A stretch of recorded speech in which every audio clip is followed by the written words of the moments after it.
Okay, so welcome everyone, and we'll start it now.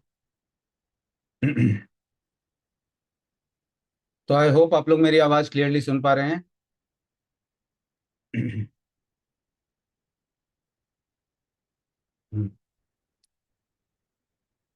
तो अब हमारा जो ये सेशन होने वाला है, ये होगा ये आइडेंटिफाई करने के पीछे कि मार्केट में जो मूव आता है।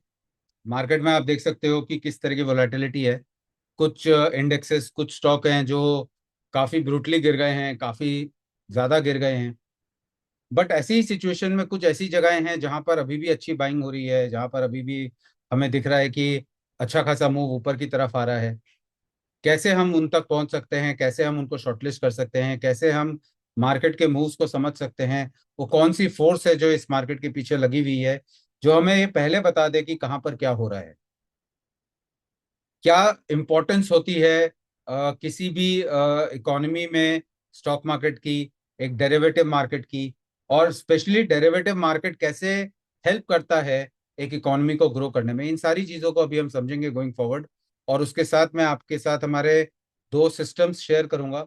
वो सिस्टम्स आपको हेल्प करेंगे ये आइडेंटिफाई करने में कि आप लाइव मार्केट में हो या आप आफ्टर मार्केट, कैसे उन अपॉर्चुनिटीज को खुद से फाइंड कर सकते हो, कैसे आप उन तक खुद पहुंच सकते हो, कैसे आप वो एक्यूरेसी अपनी ट्रेडिंग में लेके आ सकते हो। तो जैसे कि लास्ट सेशन हमने किया था आर्टिफिशियल इंटेलिजेंस और ट्रेडिंग के संदर्भ में, हमने समझा था कि किस तरह से डेटा का फ्लो बढ़ते जा रहा है और आर्टिफिशियल इंटेलिजेंस जो है वो अब, एआई जो है वो अब ट्रेडिंग में किस तरह से बहुत एग्रेसिव हो गई है, किस तरह से वो इंफॉर्मेशन और डेटा का जो फ्लो है वो, उसकी स्पीड जो है वो मल्टी फोल्ड्स बढ़ गई है। वो काफी तेजी से हमारे तरफ आने लगा है, और जिसका अगर हम यूज नहीं लेते हैं तो कहीं ना कहीं हम फिर लेट मूवर्स हो जाते हैं। एक मूव जब आता है मार्केट में, चाहे वो ऊपर का हो या नीचे का, अगर वो मूव आने की शुरुआत में हमें पता चल जाए तो हम उसका मैक्सिमम बेनिफिट ले सकते हैं। बट अधिकतर टाइम हम देखते हैं जो रिटेल ट्रेडर्स होते हैं वो मूव आने के अंत तक होते होते उनके पास वो डेटा आता है, इंफॉर्मेशन आती है, लेकिन वो उस समय आती है, एंड जिसके वजह से होता क्या है कि वो वहां पर जब पोजीशन बनाते हैं तो वो सैचुरेट कर जाती है रैली, और वहां से फिर एक रिवर्सल मूव देखने को मिलता है। तो हमने ये पिछले सेशन में समझा था, हमारे एआई के सेशन में, कि a competitive as is now a standard requirement. अब ये एज नहीं है, अब ये एक बेसिक रिक्वायरमेंट बनती जा रही है। अगर ये रिक्वायरमेंट को आप नहीं यूज फुलफिल करते हो तो कहीं ना कहीं आप इस दौड़ में पीछे रह जाते हो। तो आज हमारा जो टॉपिक होगा वो है force behind the market move. Market में जो मूव्स आते हैं उसके पीछे वो क्या, कौन सी फोर्स है जो लगी हुई है। जैसे कि अभी आप मेरी स्क्रीन पे यहाँ पर क्या देख सकते हो, यहाँ पर कुछ मल्टीपल चार्ट्स हैं। आप देखोगे ये सारे चार्ट्स एज ऑन यस्टरडे हैं। ये यहाँ पर बीच में जो चार्ट है ये बैंक निफ्टी का चार्ट है। आप देखोगे किस तरह से बैंक निफ्टी में एक नोज डाइव देखने को मिला। आप देखोगे यहाँ पर एक स्टॉक है जो कि ऐसे ही सिनेरियो में हाई पे हाई बना रहा है। अगेन ये स्टॉक है जो काफी तेजी से गिर रहा है। लेकिन यहाँ पर कुछ स्टॉक्स है जिनमें अचानक से काफी तेज बाइंग देखने को मिल रही है, और 15-15, 20-20% का ऊपर का मूव आ गया है। और ये सारे स्टॉक्स के चार्ट जो हैं एज ऑन 13 मार्च है, क्लोजिंग। तो उसके स्क्रीनशॉट आपको यहाँ पर देखने को मिल रहे हैं। तो कैसे आइडेंटिफाई करें कहाँ पर क्या होने वाला है, कैसे हम उसमें एक ऐसी एज बना लें जो कि अब एज नहीं कह सकते, अब तो वो एक स्टैंडर्ड रिक्वायरमेंट है। तो पहले ये समझना है कि ये जो मूव हैं जो हमें चारों तरफ आते हुए दिख रहे हैं, चाहे वो ऊपर का हो ये मूव हो, बैंक निफ्टी का ये क्रैश हो, या ये एटीजीएल में अचानक से ऊपर आया, एनटीपीसी ग्रीन का अप मूव हो, या ये टीसीएस का डाउनफॉल हो, ये इसके पीछे क्या है, क्या मार्केट सेंटिमेंट है या पैसे का फ्लो। ये आप देख सकते हो मार्केट में दो फोर्सेस हैं, एक बेयर मार्केट है, एक बुल मार्केट है। ये फोटो फ्रैंकफर्ट स्टॉक एक्सचेंज के बाहर की है। एंड यहाँ पर आप देख सकते हो ये मार्केट में मेजर सेंटिमेंट्स जो होते हैं ये दो तरह के होते हैं। या तो बुल सेंटिमेंट होता है या बेयर मार्केट का सेंटिमेंट होता है। बेयर मार्केट का सेंटिमेंट या बेरिश सेंटिमेंट होता है तो वो प्राइस को नीचे ड्राइव करता है। बुल मार्केट का सेंटिमेंट होता है तो वो कंटिन्यूअसली ऊपर ही लेके जा रहा है। और अचानक से वो सेंटिमेंट चेंज होता है तो इस तरह का हमें मूव देखने को मिलता है। तो क्या ये सेंटिमेंट रीजन है या मनी फ्लो है जो मेन रीजन है, जो मेन फोर्स है मार्केट के मूव के पीछे। मार्केट जब तक कंसोलिडेट कर रहा है, कोई डायरेक्शन में नहीं है, तब तक कोई उसका रोल नहीं। लेकिन एक बार जब मार्केट मूव होना शुरू होता है तो उसके पीछे वो कौन सी फोर्स है जो वो मूव को मार्केट में लेके आती है। ऑर्डर फ्लो के पॉइंट ऑफ व्यू से तो हमने समझा था, लेकिन अगर हम एक्चुअल में उसको समझने की कोशिश करें तो उसके लिए, चाहे वो नीचे का मूव हो या अचानक से ऊपर का मूव हो या ग्रेजुअल ऊपर ही जाने का मूव हो, जो मार्केट में कोई भी मूव आता है तो उसके पीछे जो सबसे बड़ा फोर्स होता है वो होता है इंफॉर्मेशन का। इंफॉर्मेशन डेटा के बेसिस पे बनती है। डेटा के बेसिस पे बनी हुई इंफॉर्मेशन आपको बताती है कि आगे आपको उसमें बुलिश देखना है या बेरिश देखना है, आपका सेंटिमेंट जो है वो बुलिश होगा या बेरिश होगा। बुलिश और बेरिश सेंटिमेंट के हिसाब से आप अपनी स्ट्रैटेजी को अपनाते हो, आप बाइंग में जाओगे या सेलिंग में जाओगे। उसके बाद आप अपने मनी को यूज करते हो और फाइनली वो मनी ऑर्डर के रूप में मार्केट में जाता है और वो मार्केट में मूव क्रिएट करता है। तो अगर मैं कहूं कि मार्केट में जो भी मूव आता है, फिर चाहे वो क्रैश का हो या मार्केट में ऊपर जाने का हो, वो अगर आता है तो सिर्फ और सिर्फ एक तरह से आता है और वो होता है इंफॉर्मेशन। इंफॉर्मेशन ही हर एक मूव को लीड करता है। अब बात आती है, इसको चाहो तो आप एक स्क्रीनशॉट ले सकते हो, क्योंकि ये जानना समझना बहुत जरूरी है कि मार्केट में कोई भी अगर मूव आ रहा है तो उसके पीछे फोर्स क्या है। और वो फोर्स एक ही फोर्स है और वो होती है इंफॉर्मेशन। अब इंफॉर्मेशन की अगर बात करें तो इंफॉर्मेशन में, इंफॉर्मेशन क्या है, इंफॉर्मेशन सबके पास होती है। इंफॉर्मेशन जो होती है वो सबके पास आती है, देर सवेर सबके पास आ जाती है। जिसकी इंफॉर्मेशन सही होती है वो प्रॉफिट बनाता है। जो मार्केट में एक टाइम पे दो ट्रेड होते हैं, एक बायर होता है, एक सेलर होता है। सेलर के पास सेल की इंफॉर्मेशन है, बायर के पास सेल की इंफॉर्मेशन है। इसके पास कोई ऐसा डेटा था जो उसको बाय करने की इंफॉर्मेशन दे रहा था, इसके पास कुछ ऐसा डेटा है जो उसको सेल करने की इंफॉर्मेशन दे, तभी एक ट्रेड संभव है। लेकिन इन दोनों में से जिसकी इंफॉर्मेशन सही होती है वही प्रॉफिट बनाता है। इंफॉर्मेशन जितनी जल्दी मिलती है उतना बड़ा प्रॉफिट होता है। अब ये इंफॉर्मेशन अगर आपको सेल की यहां मिलती तो आप यहां से इतना ही प्रॉफिट ले पाते, लेकिन अगर ये इंफॉर्मेशन आपके पास यहां होती या बैंक निफ्टी में मैं कहूं आपके पास यहां पर सेल की इंफॉर्मेशन होती तो आप ये पूरा मूव कैप्चर कर सकते थे। आगे हम चार्ट पे देखेंगे, टेक्निकल एनालिसिस से भी आप कैसे इसको कर सकते हैं। Cycle information, the cycle of information to money runs for 5 to 6 times. अब इसका मतलब क्या है, ये थोड़ा सा क्रिटिकल पार्ट है। इसका मतलब ये है कि जब भी कोई इंफॉर्मेशन किसी के पास आती है, सपोज आपके पास एक इंफॉर्मेशन है, आपने उसके बेसिस पे मनी डाला, मनी से ऑर्डर फ्लो गया, उसके वजह से मार्केट में मूव आया। अब ये मूव को देख के, फॉर एग्जांपल ये इंस्टीट्यूशनल बाइंग थी, कोई बड़ा एफआईआई इंटर किया किसी स्टॉक में, आपने उस मूव को देखा, उस मूव के बाद मार्केट में रिट्रेसमेंट चल रही है, तो आपने वहां पर अपनी बाइंग की, आपने सेकंड लेवल इंफॉर्मेशन का यूज। आपके जैसे और भी कुछ लोग थे जो इंस्टीट्यूशंस को ट्रैक करते थे, जिसके वजह से उन्होंने भी यहाँ पर बाइंग की, प्राइस वापस से ऊपर गया, वापस से कंसोलिडेट किया, थोड़ा नीचे आया। अब यहां से यहां तक ऑलरेडी एक 10-15% का मूव आ गया। कुछ लोग टॉप गेनर टॉप लूजर को देख के यहाँ पर अब अपनी पोजीशन बना रहे हैं, देख रहे हैं कि भाई लोग भी आ रहे हैं, मूव भी अच्छा आ गया है। ये हुआ थर्ड लेवल पे बाइंग, इस तरह से एक फोर्थ लेवल बाइंग आएगा, इस तरह से एक फिफ्थ। जनरली ये इंफॉर्मेशन जो होती है वो 5 लेवल तक तो काम करती है, 5 से 6 लेवल। जिनके पास वो इंफॉर्मेशन पांचवे या छठे लेवल के बाद मिलती है वो जनरली मार्केट में टॉप या बॉटम बनाते हैं। वो लोग होते हैं जो यहाँ पर फिर बाइंग करने का सोचते हैं। तो जो यहाँ बाय करने का सोच रहा है, आप समझ जाओ कि वो लेट कमर है मार्केट। उसने यहाँ से यहाँ तक का मूव मिस कर दिया, उसने यहाँ से इस तरह के मूव्स मिस कर दिए हैं, और अब वो बाइंग करने का सोच रहा है या अब यहाँ सेलिंग करने का सोच रहा है। तो इंफॉर्मेशन जो होते हैं उसके कई रूप होते हैं, आती सबके पास है। जिसकी सही होती है उसको प्रॉफिट मिलता है, और जितनी जल्दी आपको मिलती है उतना बड़ा प्रॉफिट आप बनाते हैं। अगर आप लेट हो जाते हो इंफॉर्मेशन को प्राप्त करने में तो कहीं ना कहीं वो फिर आपको उसी का आपको विपरीत रूप देखने को मिल जाए। अब बात आती है कि मार्केट में पैसा मूव लाता है या इंफॉर्मेशन मूव लाता है।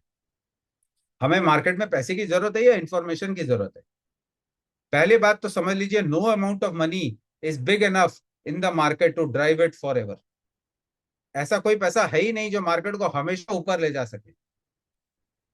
मार्केट में आपके पास चाहे पैसा ज्यादा हो या छोटा हो, अगर आपके पास इंफॉर्मेशन सटीक है, सही है और जल्दी आप तक पहुंच रही है, तो चाहे आपके पास बड़ा पैसा हो या छोटा पैसा हो, आप उसको उससे बड़ा पैसा बना सकते हैं। The only and one ingredient to make money in the market is information. तो हमारा फोकस जो होता है वो डेटा पे होता है, और डेटा का प्रोसेसिंग करके उससे जो इंफॉर्मेशन बनती है, that is the sole reason why people make money in the market. अब बात आती है कि role and importance of derivatives in the market, इसको समझना बहुत जरूरी है। किसी भी कंट्री की एक इकोनॉमी होती है, उस इकोनॉमी अच्छा करेगी या बुरा करेगी, कैसी चलेगी, वो डिपेंड करता है उस इकोनॉमी की इंडस्ट्री के ऊपर। यानी कि इंडस्ट्रीज जो लगती है, अब हर चीज तो गवर्नमेंट नहीं कर सकती है। गवर्नमेंट को चाहिए प्राइवेट प्लेयर्स सामने आए, प्राइवेट प्लेयर्स पैसा लगाएं, प्राइवेट प्लेयर्स को गवर्नमेंट हेल्प भी करती है, और इंडस्ट्रीज सेटअप होती है।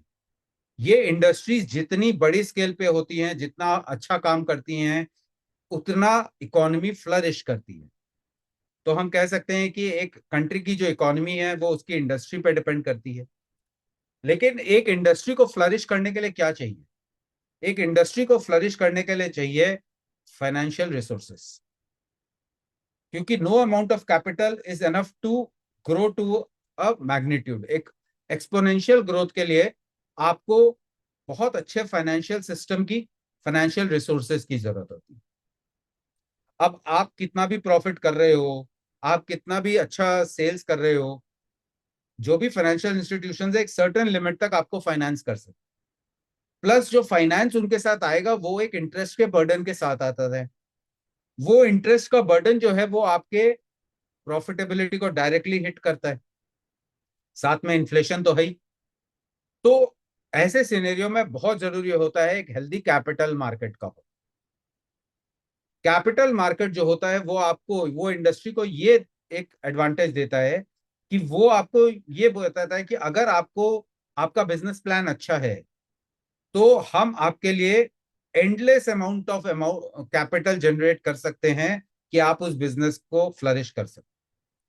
सपोज करो एक इंडस्ट्री लगती है और वो बहुत अच्छा काम करता है, 15-20% का रिटर्न जनरेट करता है, लेकिन उस इंडस्ट्री को बढ़ने का पोटेंशियल जो है वो मल्टीफोल्ड है। लेकिन उतना बड़ा लेवल पे काम करने के लिए उसको मल्टीफोल्ड कैपिटल की जरूरत है। अब वो बैंक से जितनी कैपिटल ले सकता था उसने ले रखी है, जितनी वो खुद लगा सका लगा रखी है। अब वो आगे ग्रो कैसे करे, उसके लिए चाहिए उसको कैपिटल मार्केट। किसी भी इकोनॉमी में अगर एक अच्छा कैपिटल मार्केट हो, तो वहां पर वो अपने आईपीओ को फ्लोट करता है, वहां पर उसको आम जनता से पैसा मिलता है। ऐसा पैसा मिलता है जो बिजनेस में इन्वेस्ट कर रहा है, जो आपसे पैसा वापस नहीं मांग रहा है, जो आपसे इंटरेस्ट नहीं मांग रहा है। यानी आपके आपके हाथ खुले हैं, आपके पास फ्रीडम है उस पैसे को यूज करने की। आप अपने बिजनेस में उसको यूज करते हो और आप उसको ग्रो करते हो। कैपिटल मार्केट को ग्रो करने के लिए क्या चाहिए?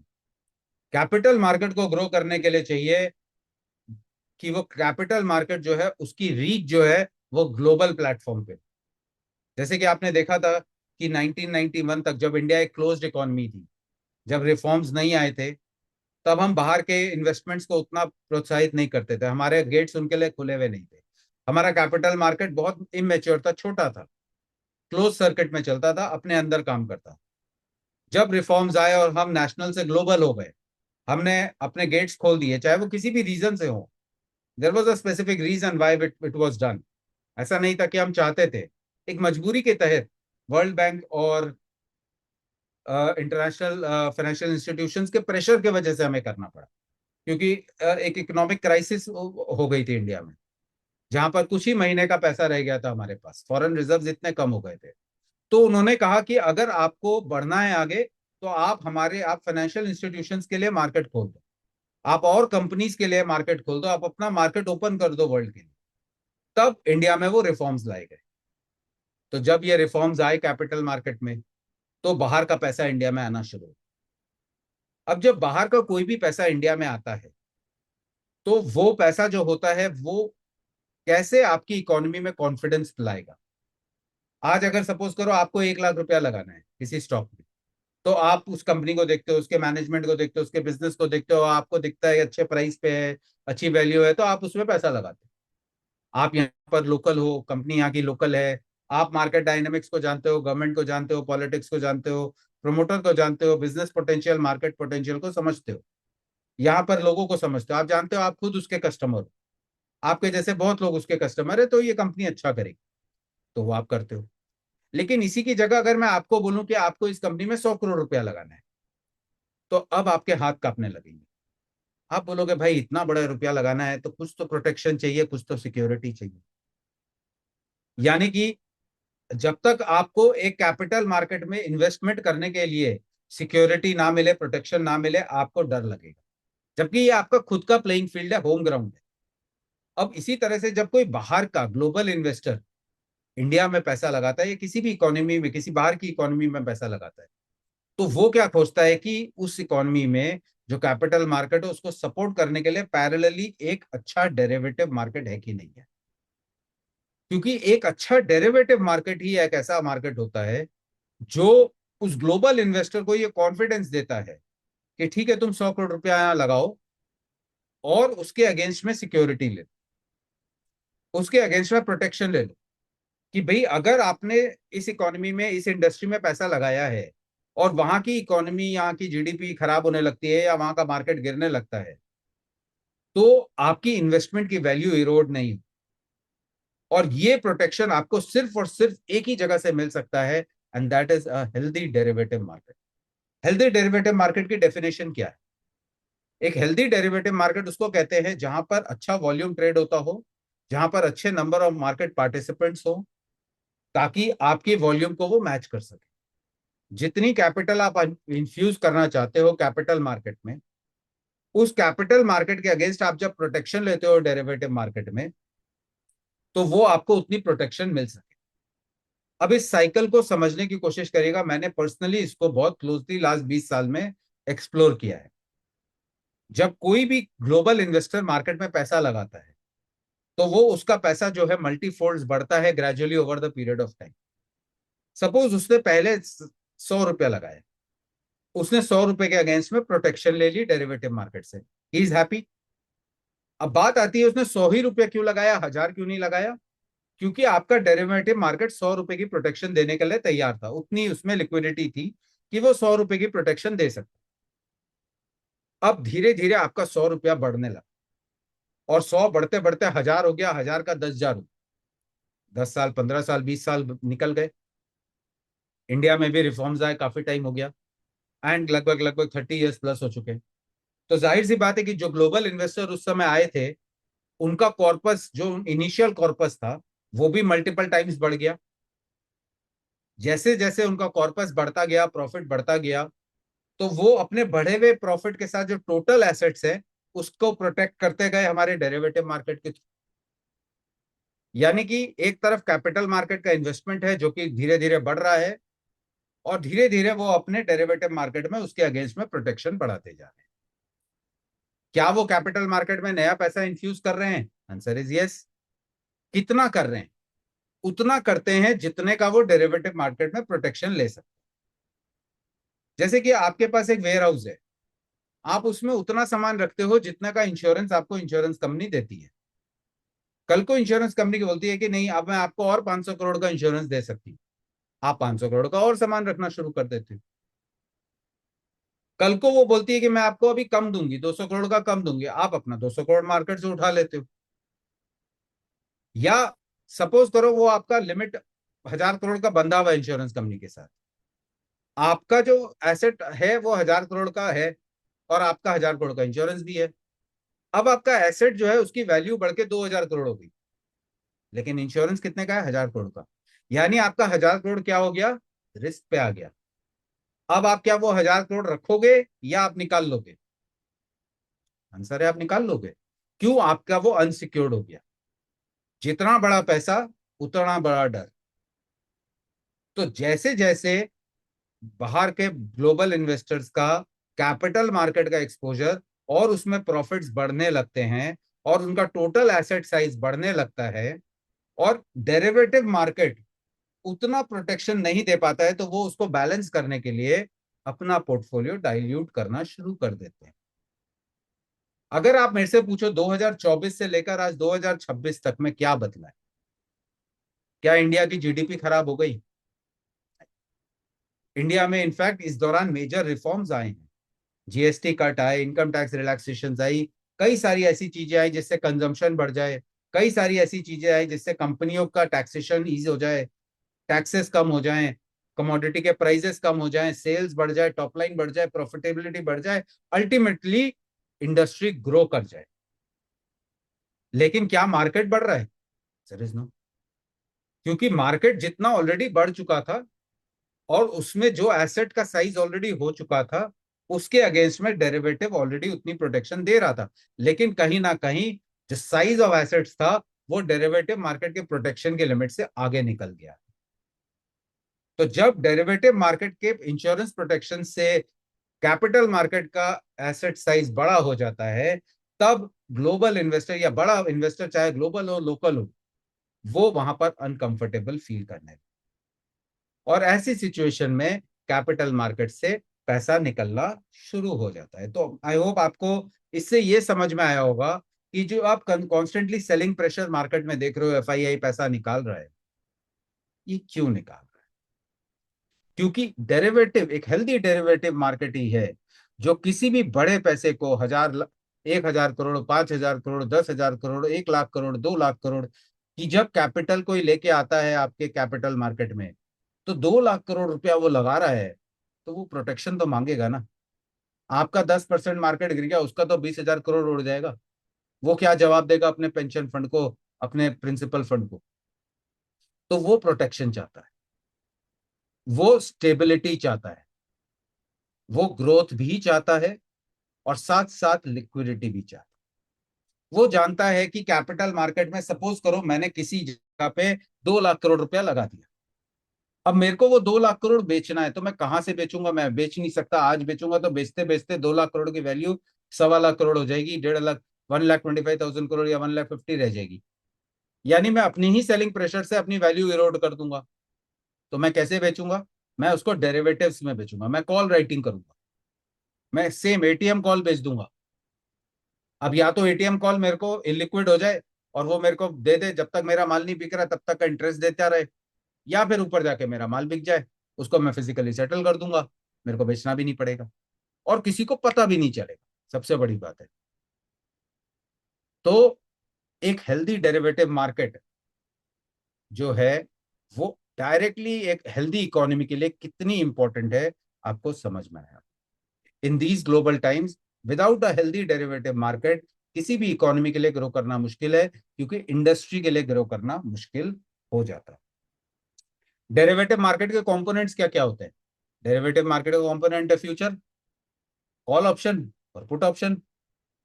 When a trade happens in the market, data form होता है इसमें, और ये डेटा जो होता है ये फाइनेंशियल फुटप्रिंट्स अपने छोड़ देता है।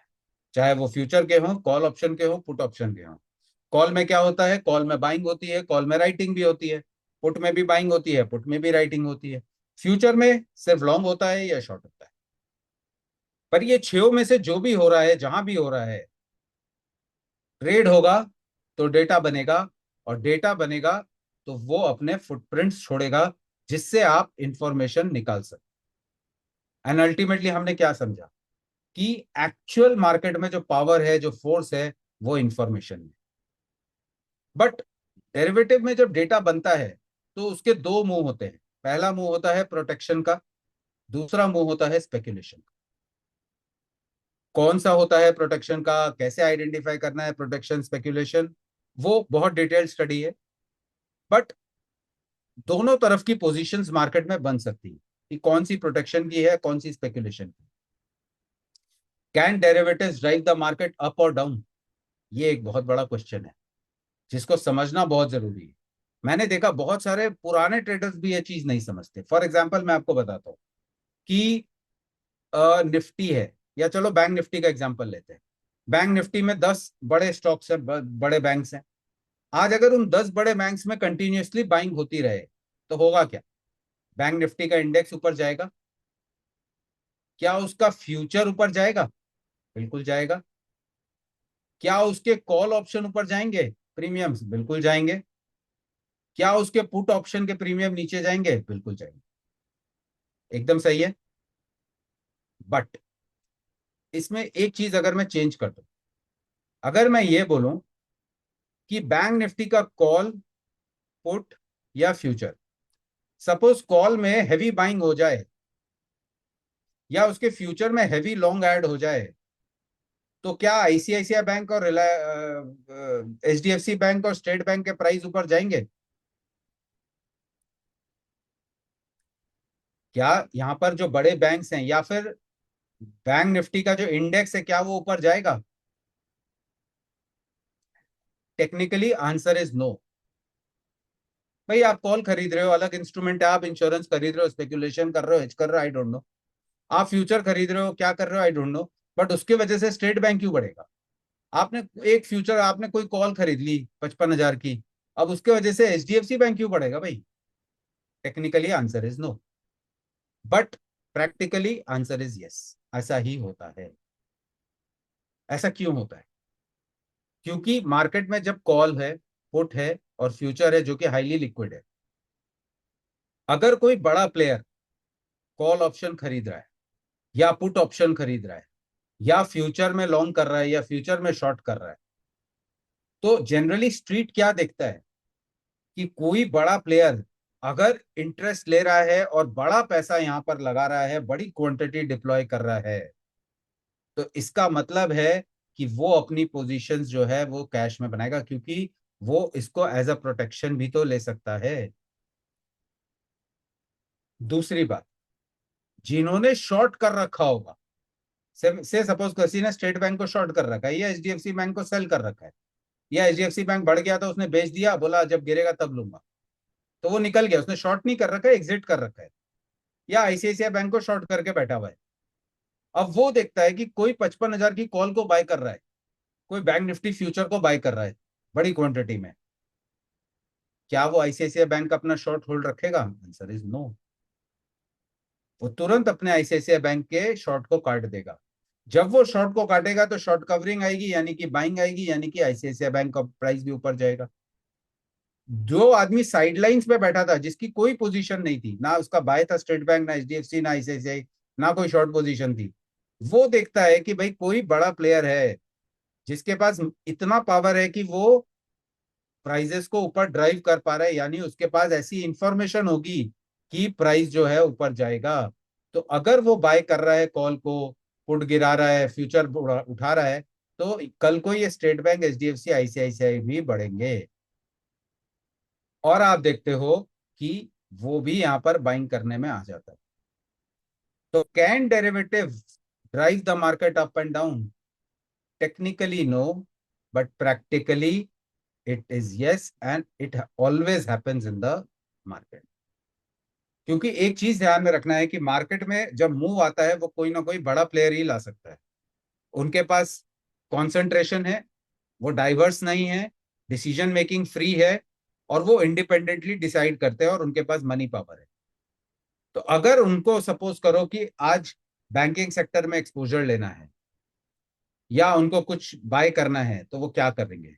वो वहां पर राइट करेंगे, वो कॉल ऑप्शंस को राइट करना शुरू कर देते हैं, वो वहां पर पुट ऑप्शंस को राइट करना शुरू कर देते हैं। अगर उनको बार्गेन ट्रेड करना है तो वो पुट ऑप्शंस को राइट करेंगे। अगर उनको हेज लेना है, प्रोटेक्शन लेना है, एक रनिंग ट्रेड को राइट करना है या एग्जिट करना है, तो वहां कॉल ऑप्शंस को राइट करेंगे।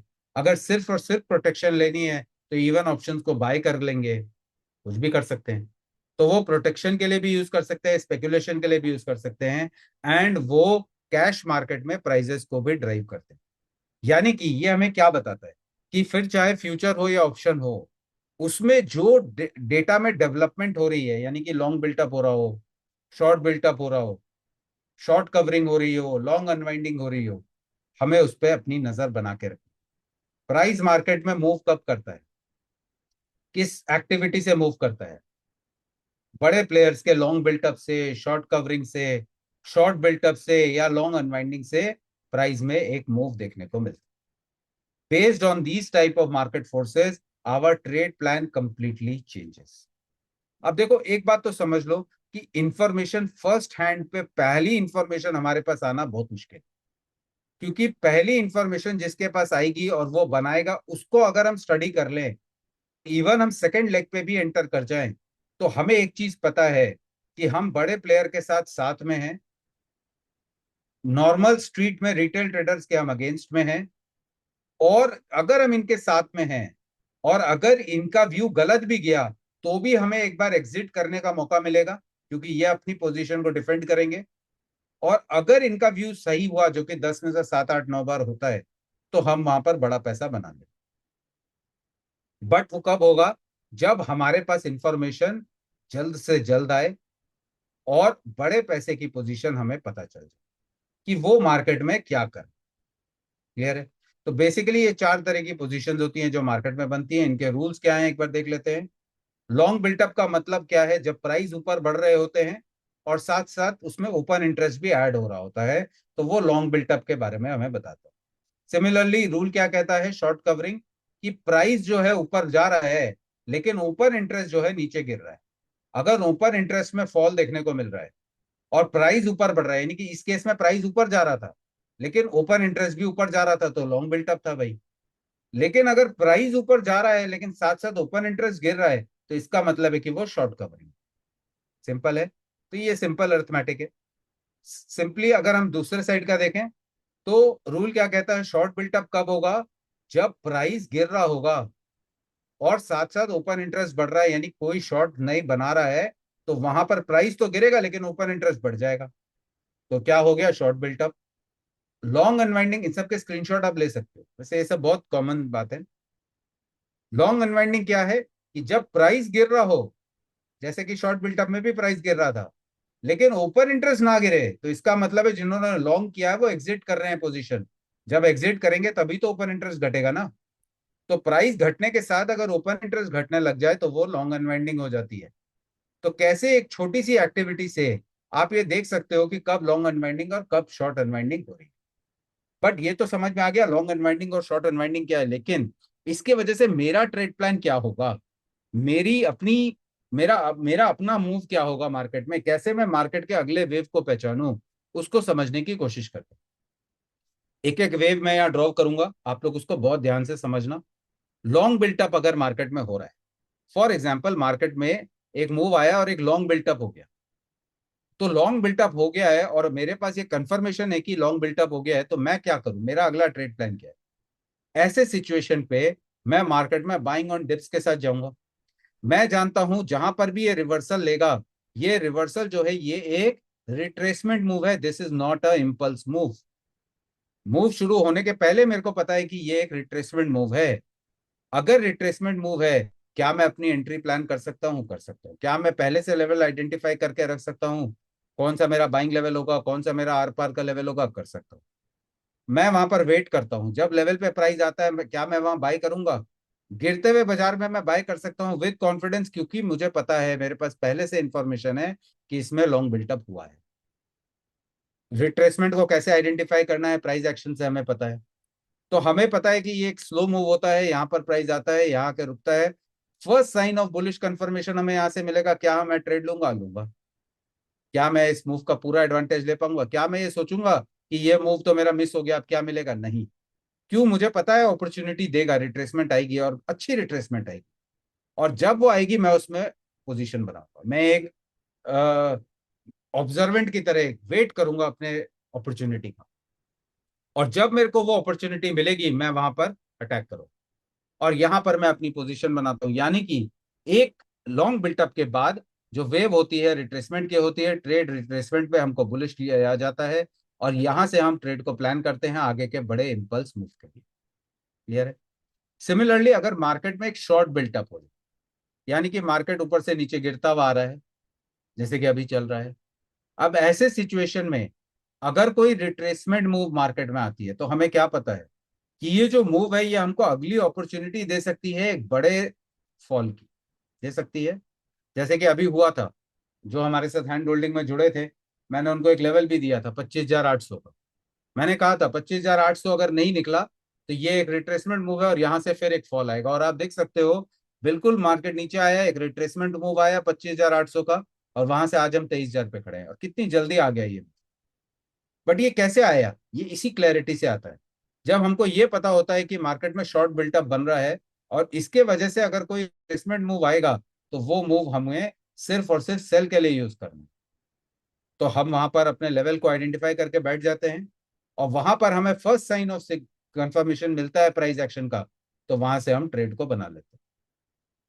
सिमिलरली अगर कोई अप मूव मार्केट में आया, और ये अप मूव मार्केट में जो है ये शॉर्ट कवरिंग के वजह से है, यानी मुझे पता है कि इस मूव के पीछे किसी का इंटरेस्ट नहीं है, जो डरे हुए लोग थे वो निकल रहे हैं इसलिए मूव आया है। इसका मतलब क्या है, अगली वेव कौन सी होगी? क्या ये रिट्रेसमेंट वेव होगी? Answer is no. यहां पर अगली इंपल्स वेव शुरू हो सकती है। तो यहां पर अगर अगली इंपल्स वेव शुरू हो सकती है, तो जहां पर भी मार्केट टॉप बनाएगा, या इस शॉर्ट कवरिंग में जहां पर भी मेरे को अपने चार्ट पे रेजिस्टेंस दिखेगा, वहां फर्स्ट साइन ऑफ कंफर्मेशन पे क्या मैं एक इंपल्स वेव के लिए ट्रेड कर सकता हूं? Yes, this is first hand information. आप पहली वेव से पार्टिसिपेट कर सकते हो। पहली इंपल्स वेव आएगी, फिर रिट्रेसमेंट वेव आएगी, फिर एक और इंपल्स वेव आएगी, बिल्कुल कर सकते हैं। सिमिलरली अगर लॉन्ग अनवाइंडिंग हो रही हो, यानी कि प्राइस गिरते आ रहा हो और यहाँ किसी का इंटरेस्ट नहीं है, लॉन्ग अनवाइंड हो रहा है, तो क्या यहाँ पर प्राइस सस्टेन करेगा? Answer is no. ये लॉन्ग अनवाइंडिंग की वजह से प्राइस गिरा है। या प्राइस अगर सपोज करो ऊपर जा रहा है और वहां पर लॉन्ग अनवाइंडिंग हो जाए, किसी भी तरफ हो सकती है, लॉन्ग करने वाले कहीं भी निकल सकते हैं। तो लॉन्ग अनवाइंडिंग की वजह से अगर प्राइस आ रहा है तो वो सस्टेन नहीं करेगा, यहां से एक रिवर्सल मूव हमें देखने को मिलेगा। मैं यहाँ पर फर्स्ट साइन ऑफ बुलिशनेस के साथ बाय करूंगा और यहां से एक ऊपर का मूव देखूंगा। क्लियर है? तो इस तरह से हम यूज करते हैं अलग अलग तरह के डेटा फॉर्मेशन, अलग अलग तरह के जो मार्केट के फोर्सेस मार्केट में बनते हैं, long built up, short built up, short covering या लॉन्ग अनवाइंडिंग, उसके हिसाब से हमारा अगला ट्रेड प्लान मार्केट में बन जाता है। ना ही हम एग्जिस्टिंग मूव में फंसते हैं, बल्कि हम करेक्ट डिसीजन लेके अपना अलग मूव मार्केट में प्लान कर सकते हैं। आप लोग इसका एक स्क्रीनशॉट ले लीजिए, ताकि आप भी मार्केट में जो मार्केट का फोर्स बन रहा है उसके अकॉर्डिंग अगली वेव और अगला ट्रेड प्लान अपना बना सको। तो इसका एक स्क्रीनशॉट लेके रखिए, ताकि आप लोग अगली बार जब मार्केट में लॉन्ग बिल्टअप देखें तो अगली बार आपको पता हो क्या करना है। जब शॉर्ट कवरिंग हो तो आपको पता है क्या करना है, शॉर्ट बिल्टअप हो रहा हो तो आपको पता है क्या करना है, अगर लॉन्ग अनवाइंडिंग की वजह से बाजार गिर रहा हो तो आपको पता है आपको क्या करना है। तो ये क्लैरिटी आपके पास होनी चाहिए। अब हम क्या करते हैं, हमने अपना एक सिस्टम इसके लिए डिजाइन किया है, जो कि ना ही सिर्फ जनरली लोग ये जो अनवाइंडिंग होती है, शॉर्ट बिल्टअप, लॉन्ग अनवाइंडिंग, ये लोग एंड ऑफ द डे में चेक करते हैं कि इसमें क्या हो रहा है। हमने एक ऐसा सिस्टम बताया जो आपको 1 मिनट के टाइम फ्रेम से लेकर 1 महीने तक के टाइम फ्रेम तक हर जगह पे, यानी कि आप जिस भी टाइम फ्रेम पे चार्ट को प्लॉट करोगे, वो उस टाइम फ्रेम पे आपको सारे एफएनओ स्टॉक्स का, पूरे एफएनओ यूनिवर्स का, चाहे उसमें सारे एफएनओ इंडाइसेस हो या एफएनओ के स्टॉक हो, उसमें कहां पर शॉर्ट कवरिंग हो रही है, कहां पर लॉन्ग अनवाइंडिंग हो रही है, कहां शॉर्ट बिल्टअप हो रहा है, कहां लॉन्ग बिल्टअप हो रहा है, वो आपको बताता जाता है।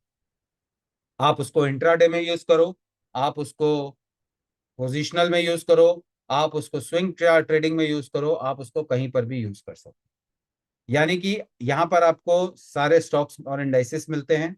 हमने इसमें टोटल 10 के करीब वॉचलिस्ट बना दी है, जिसमें सारे एफएनओ स्टॉक्स हैं, और उसमें आप सारे एफएनओ स्टॉक्स को फिल्टर करके देख सकते हो।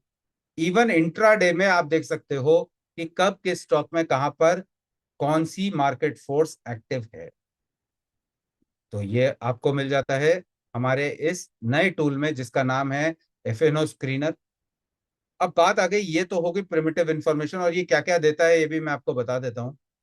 ये स्क्रीनर आपको क्या देता है, you can easily identify the market forces in all FNO stocks.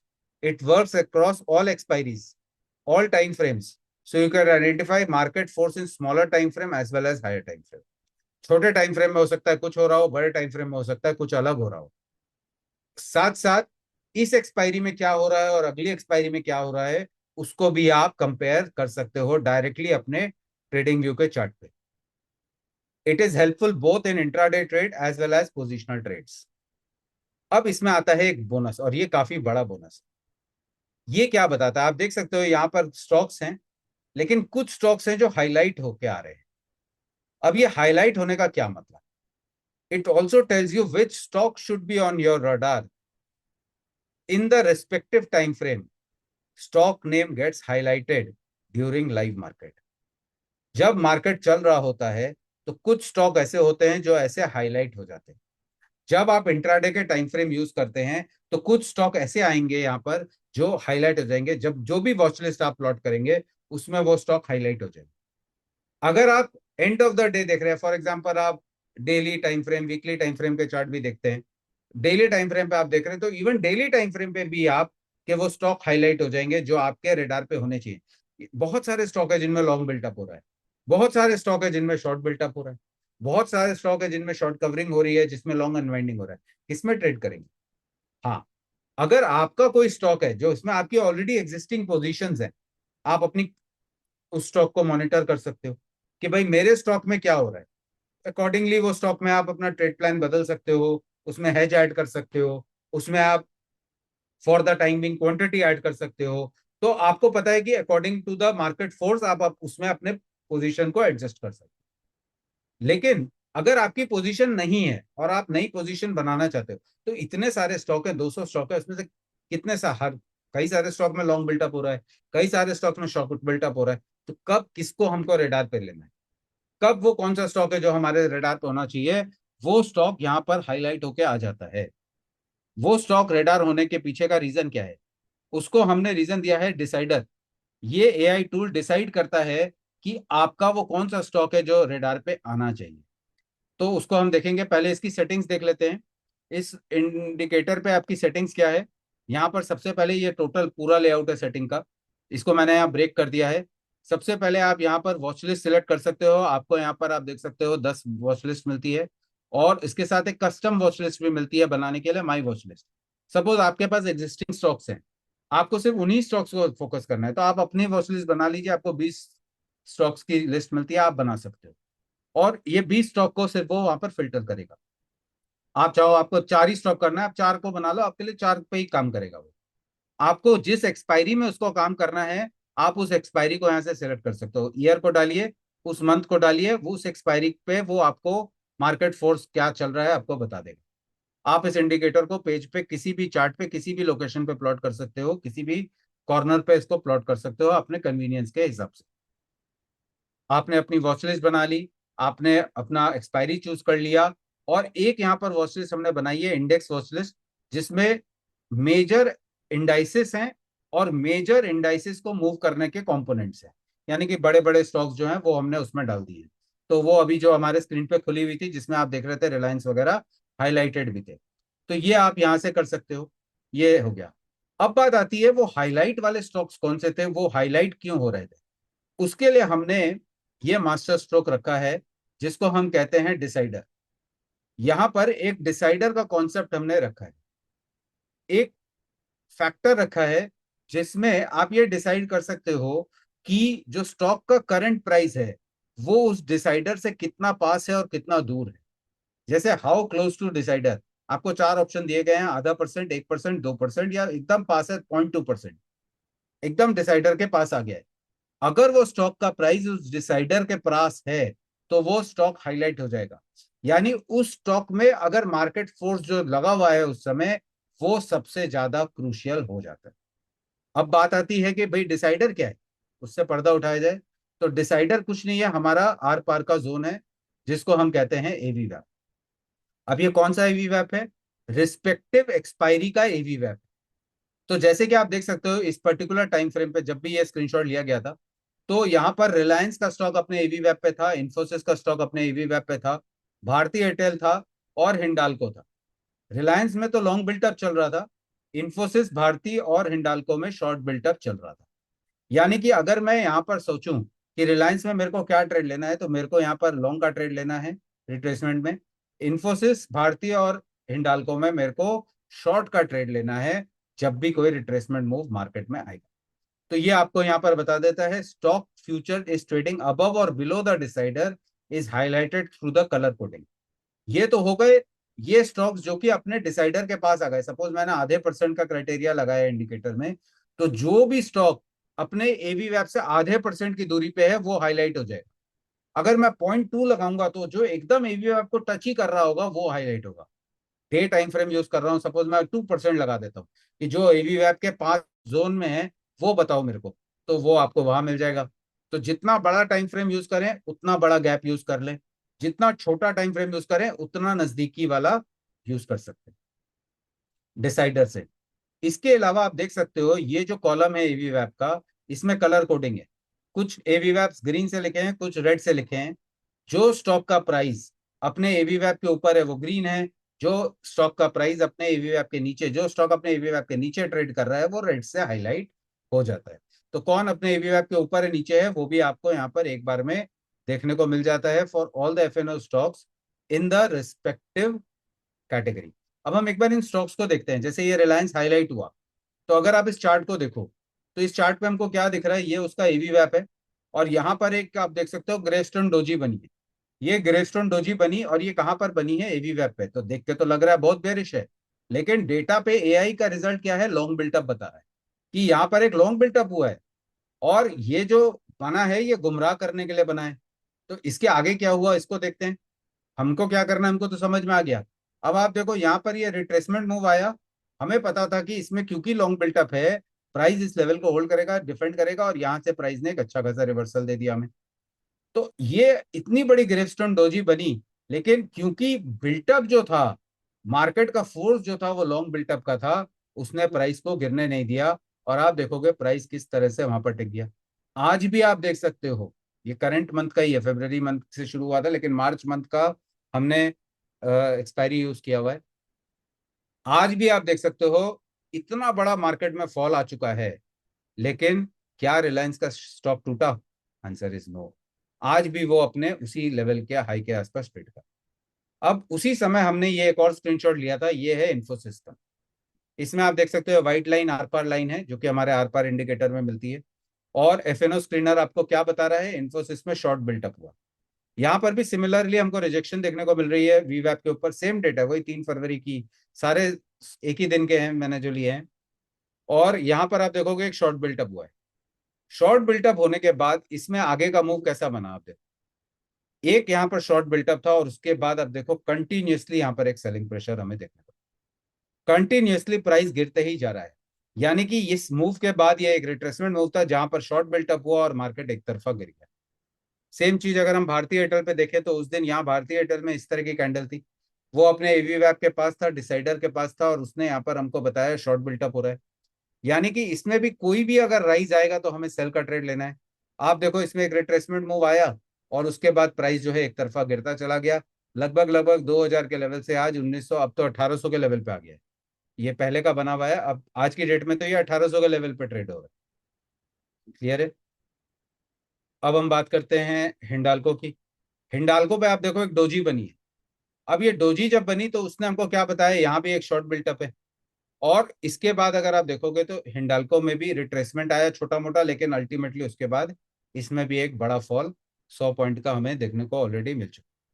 तो हमने क्या देखा कि ये एक ऐसा स्क्रीनर है जिसको आप एफएनओ पे सारे स्टॉक्स और इंडाइसेस पे प्लॉट कर सकते हो। इंफॉर्मेशन जितनी जल्दी मिलती है उतना अच्छा होता है। इंफॉर्मेशन जो होती है डेटा से डिराइव की जाती है। डेटा के क्या रूल्स हैं जिसके बेसिस पे इंडिकेटर बना है वो मैंने आपको बता दिया। Data can be purchase, but information जो होती है वो प्राइसलेस होती है। डेटा आपको कहीं से भी मिल सकता है, लेकिन उसको कैसे इंटरप्रेट करना है, उससे इंफॉर्मेशन कैसे बनानी है, वो आपको समझना है, और वो बहुत प्राइसलेस होती है। तो आई होप आपको ये इंडिकेटर पूरी तरह से समझ में आ गया होगा, जो कि है हमारा एफएनओ स्क्रीनर का। अब बात करते हैं दूसरे इंडिकेटर की जो कि मैं आज लॉन्च करने वाला हूं, वो है एफएनओ का डैशबोर्ड। एफएनओ का डैशबोर्ड जो है हमारा, ये हमें ये बताता है कि एफएनओ एफआईआई जो है, एफआईआई डैशबोर्ड है इनफैक्ट। तो एफआईआई जो हैं वो किस तरफ अपनी पोजीशंस बना रहे हैं, यानी कि एफआईआई की पोजीशन जो है वो किस तरफ बन रही है, वो कौन से सेक्टर में अपनी पोजीशंस को चेंज कर रहे हैं, डाइल्यूट कर रहे हैं, कहाँ अपनी पोजीशन बिल्टअप कर रहे हैं। अब आप देखोगे यहाँ पर ये एफआईआई डैशबोर्ड है जो मैं बता रहा हूँ। अब अगर मार्च शुरू होने के पहले हमें पता होता कि एफआईआई जो हैं वो कुछ ऐसे सेक्टर्स में अपनी पोजीशन फरवरी में बना चुके हैं जहां पर उन्होंने बाइंग की है, तो क्या हम उस सेक्टर के कुछ स्टॉक्स को अपने रडार पे नहीं रख सकते थे? Answer is yes. क्या उसमें हमको मूव देखने को मिलता? Answer is yes. This is the FII dashboard जो हम आपके साथ शेयर करेंगे हमारे एफआईआई डैशबोर्ड के सेक्शन में। और इसमें आपको क्या मिलेगा, जैसे कि आप आज देख सकते हो एफआईआई की टोटल होल्डिंग आज की डेट में भी 72 लाख करोड़ की है। इतना 1.5 साल से बेचने के बाद भी 72 लाख करोड़ की उनकी होल्डिंग खड़ी है। जरूरी नहीं है कि ये उनकी invested value over the years appreciate कर जाती है। अप्रिसिएशन जितनी होती जाती है उतना रिस्क भी बढ़ता है, जिसके वजह से डेरिवेटिव्स में वो पोजीशन बनाते हैं ताकि वो कंफर्टेबल रह सके, सिक्योरिटी ले सकें, स्टेबिलिटी रह सके, कंसिस्टेंटली ग्रोथ कर सके, और जरूरत पड़ने पर अपनी लिक्विडिटी का भी प्रॉब्लम सॉल्व करते हैं, क्योंकि उनकी पोजीशंस बड़ी होती है तो लिक्विडेट करना मुश्किल होता है कैश में। डेरिवेटिव्स के थ्रू वो इजीली लिक्विडेट कर सकते हैं। अब जैसे जैसे उनकी पोजीशंस बढ़ी, जैसे जैसे इंडिया का मार्केट बढ़ा, हमने देखा कि उनकी जो ओवरऑल पोजीशंस थी वो भी बढ़ गई। डेरिवेटिव्स में वो आगे हेज नहीं कर पा रहे थे तो उन्होंने लिक्विडेट करना शुरू कर। अदरवाइज इंडिया के किसी भी नंबर में कोई चेंज आया है 2024 में और आज में? Answer is no. आया भी है तो बेटर ही हुआ है, खराब तो नहीं हुआ है। फिर बेच क्यों रहे हो? आंसर आपके सामने। अभी तक ये किसी ने नहीं बताया कि एफआईआई बेच क्यों रहा है, क्या दिक्कत आ रही है उनको। ये दिक्कत आ रही है। अब उसमें कौन से सेक्टर में बेच रहे हैं, कौन से सेक्टर में खरीद रहे हैं? अब आप देख सकते हो जैन एंड में उनका जो एसेट अंडर उनके कंट्रोल था वो इन सेक्टर्स में इतने करोड़ रुपए का था। फेब्रवरी एंड में इतना था, यानी टोटल चेंज जो हुआ वो कुछ इतना हुआ। ओके। फिर उनका जो कैश फ्लो था, जैन में उन्होंने ऑटोमोबाइल में से इतना पैसा निकाला लेकिन फरवरी में इतना इन्वेस्ट कर दिया, नेट 2 महीने का इनफ्लो 8 करोड़ का है। कहां पर? Auto sector. तो हम हर एक सेक्टर का ऐसे फाइंड कर सकते हैं। इसको और फर्दर सिंप्लीफाई करने के लिए, ये तो रॉ डेटा है, इससे इंफॉर्मेशन कैसे बनेगी? इंफॉर्मेशन अब बनेगी। तो हम देखते हैं टॉप 3 सेक्टर्स। वो कौन से टॉप 3 सेक्टर हैं जहां पर उन्होंने बाइंग कर रहे हैं? Capital good, financial service and metal and mining. तो आप देख सकते हो मेटल एंड माइनिंग में उनकी पोजीशन बन रही है। जैसे जैसे प्राइसेस गिर रहे हैं फाइनेंशियल सेक्टर में पोजीशन बना रहे हो और कैपिटल गुड में बना रहे हो। सेल किसको कर रहे हैं? आईटी को सेल कर रहे हैं, कंज्यूमर सर्विसेज को कर रहे हैं, एफएमसीजी को कर रहे हैं। एफएमसीजी की कैंडल तो आप देखेंगे लास्ट 1 महीने की कैंडल को आप देखिएगा, फरवरी 2025 की। फरवरी 2025 की कैंडल मंथली कैंडल के अंदर ही ट्रेड कर रहा था लास्ट 12 महीने से। इतना कंसोलिडेशन किया, लेकिन उसमें उन्होंने क्या किया? वो सेल कर रहे हैं। लेकिन फर्दर इंफॉर्मेशन क्या डिराइव हो रही है कि वो कौन से सेक्टर में बुलिश हुए हैं। अब आप देखोगे ऑयल गैस एंड कंज्यूमेबल्स में वो बुलिश हुए, पावर सेक्टर में वो बुलिश हुए। और आप देख सकते हो किस तरह से इस पूरे फॉल में, जो हमने इनिशियली आपके साथ चार्ट शेयर किए थे, एटीजीएल का चार्ट था, एनटीपीसी ग्रीन का चार्ट था, तो पावर के स्टॉक्स किस तरह से उनमें आपको एक मूव आता हुआ दिख रहा है। आप कोल इंडिया मतलब ऑयल के स्टॉक्स को आप देख लो, तो कई सारे स्टॉक्स हैं जहां पर, और इनमें वो बुलिश हो गए थे फरवरी मंथ। किसमें प्रॉफिट बुकिंग कर रहे थे? किसी में नहीं किया फरवरी में। किसमें बाइंग स्लोली स्लोली इनिशिएट कर रहे हैं? वो आ गए यहाँ पर। बाइंग की इंटेंसिटी आप यहाँ से पकड़ सकते हो कि भाई कितनी इंटेंसिटी से बाइंग कर रहे हैं, वो आपको यहाँ दिख जाएगा। ठीक है, बाइंग किया 35 करोड़ का, लेकिन नेट आउटफ्लो ही 8 करोड़ का, तो ऑटोमोबाइल को अभी छोड़ दो। ठीक है ना। तो सेलिंग कहाँ इनिशिएट किया है फरवरी में? उन्होंने कहीं पर भी नहीं किया, नई सेलिंग। लेकिन इसका क्या मतलब? क्या पुरानी सेलिंग जारी नहीं है? बिल्कुल है। तो कंटिन्यूड बाइंग और सेलिंग कहाँ चल रही है? कंटिन्यूअसली वो कहाँ बाय कर रहे हैं अभी भी ऐसे माहौल में, और अभी भी कंटिन्यूअसली सेल कहाँ कर रहे हैं, वो आपको यहां से पता चलेगा।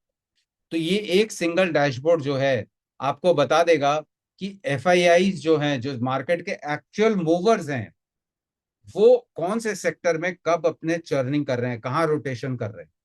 यहां से आप उसको आइडेंटिफाई करें, मतलब बड़ा पैसा कहाँ इन्फ्लुएंस पैदा करेगा वो आपको बताए। यानी कि मार्केट के दो मेजर फोर्स, पहला जो मार्केट के पार्टिसिपेंट के थ्रू आ रहा है, और दूसरा जो मार्केट की एक्टिविटी के थ्रू बन रहा है।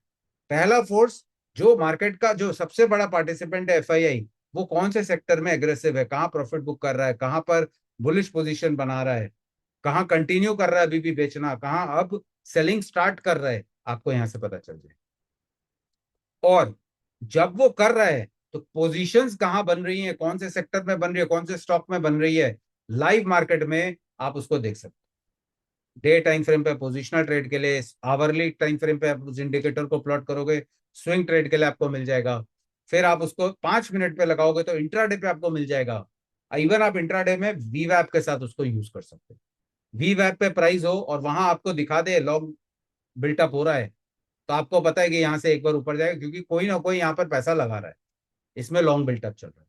आप इसको कैश के चार्ट पे भी खोलोगे, लेकिन प्लॉट करेगा एवी वैप आपका फ्यूचर का, और उस पर क्रॉसओवर दिख जाएगा तो वहां से ट्रेड मिलेगा।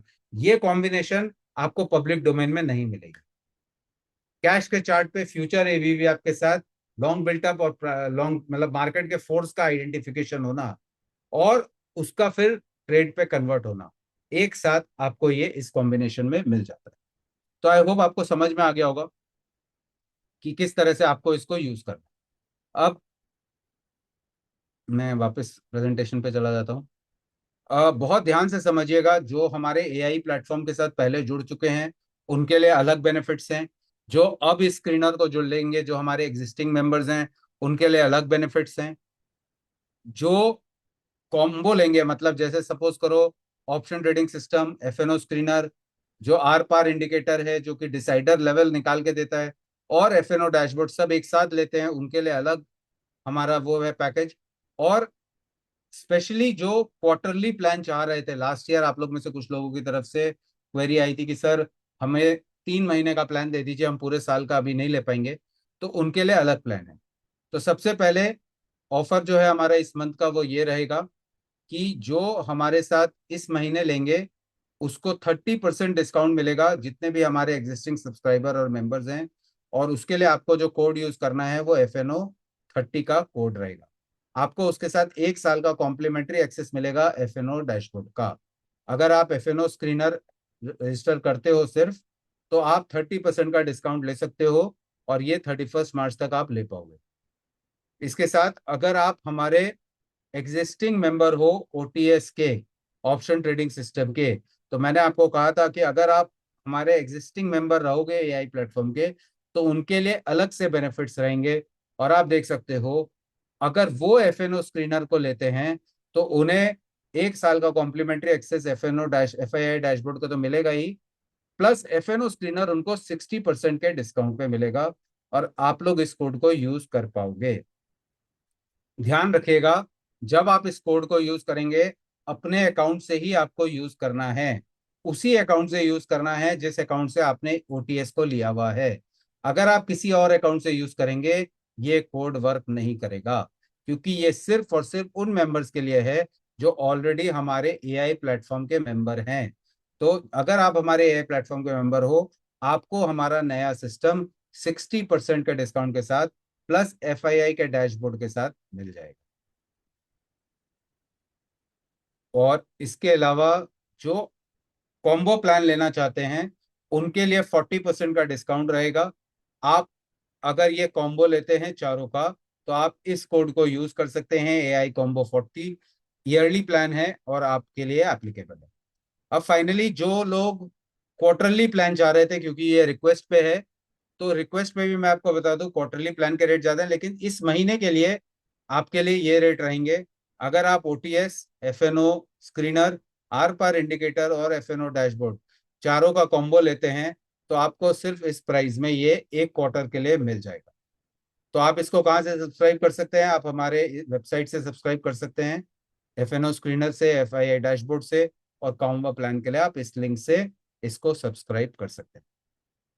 तो आई होप आपको पूरी तरह से इसकी जानकारी मिल गई होगी, किस तरह से आप मार्केट के फोर्स में कोई पहले जान सकते हो, मार्केट की कौन सी वो इंफॉर्मेशन है जो कि मार्केट को ड्राइव करती है। और अगर वो इंफॉर्मेशन आपके पास पहले आ जाए और आप पहले उसमें पार्टिसिपेट कर पाओ, तो आप उसका एडवांटेज ले सकते हो। सारे के सारे टूल्स जो है हमारी वेबसाइट पे ऑलरेडी अवेलेबल हैं, आप उसको रजिस्टर कर सकते हो। ये सारे ऑफर्स जो रहेंगे ये इस मंथ के लिए रहेंगे। और जैसे कि हम हमेशा कहते हैं, लोग जनरली क्या करते हैं, पहले तो फुल प्राइस में बेचते हैं, बाद में जो है डिस्काउंट्स निकालते हैं। लेकिन हम ऐसा विश्वास रखते हैं कि जो हमारे साथ ऑलरेडी जुड़े हैं, जो हमारे साथ हमेशा जुड़ते आ रहे हैं, जो हमारे एग्जिस्टिंग सब्सक्राइबर्स हैं, उनको पहले एडवांटेज मिलना चाहिए। और इसके साथ जो हमारे साथ आज जुड़ना चाहते हैं नए, उनको भी बेनिफिट जरूर मिले। बाद में चल के ये हमेशा फुल प्राइस में अवेलेबल ही रहेगा। तो और ठीक बात है, रिन्यूअल्स जब होंगे तब आपको उसके बेनिफिट्स मिलेंगे, बट वो इसलिए मिलेंगे क्योंकि आप एग्जिस्टिंग सब्सक्राइबर हो। तो एग्जिस्टिंग सब्सक्राइबर्स को हमेशा बेनिफिट रहेगा और आप उसका बेनिफिट अभी भी ले सकते।